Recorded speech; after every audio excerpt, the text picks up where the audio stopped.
7 നാൾ നീണ്ടുനിന്ന മഹാത്മാഗാന്ധി യൂണിവേഴ്സിറ്റി കലോത്സവത്തിന് തൊടുപുഴയിൽ സമാപനം. ദസ്തക് എന്ന പേരിൽ നടന്ന കലോത്സവത്തിന്റെ സമാപന സമ്മേളനം നടൻ ആസിഫ് അലി ഉദ്ഘാടനം ചെയ്തു. സംഘാടന മികവ് കൊണ്ട് ശ്രദ്ധേയമായ കലോത്സവത്തിൽ തൃപ്പൂണിത്തുറ RLB കോളേജാണ് പോയിന്റ് നിലയിൽ ഒന്നാമതെത്തിയത്.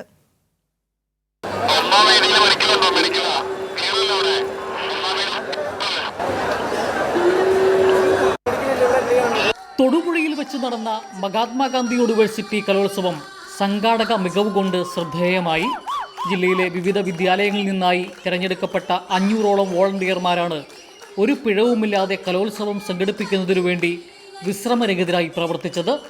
ഒപ്പന മത്സരമാണ് അവസാനം പൂർത്തിയായത്.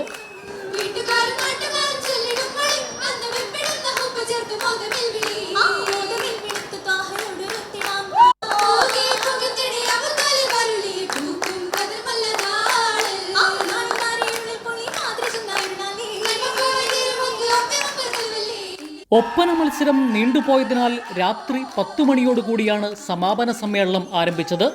സമാപന സമ്മേളനം ഉദ്ഘാടനം ചെയ്യാൻ വേദിയിലേക്കെത്തിയ നടൻ ആസിഫ് അലിയെ നിറഞ്ഞ കയ്യടിയോടുകൂടിയാണ് യുവത സ്വീകരിച്ചത്. കലയാവണം ലഹരിയെന്നും കലയെന്ന ലഹരി കൈവിട്ട് കളയരുതെന്നും ആസിഫ് അലി പറഞ്ഞു. നിങ്ങളുടെ ലൈഫിലെ ഏറ്റവും നല്ല സമയത്തിലൂടെയാണ് നിങ്ങൾ കടന്നുപോയിക്കൊണ്ടിരിക്കുന്നത്. നമ്മളുടെ ലഹരി എന്താണെന്നുള്ളത് നമ്മൾ ഇന്ന് ഇവിടെ കാണിച്ചു.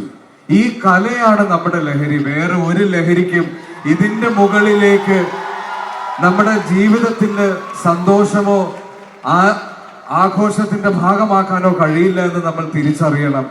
ഇഞ്ചോടിഞ്ചു പോരാട്ടത്തിൽ RLB കോളേജ് തൃപ്പൂണിത്തുറയാണ് കലോത്സവ കിരീടത്തിൽ മുത്തമിട്ടത്.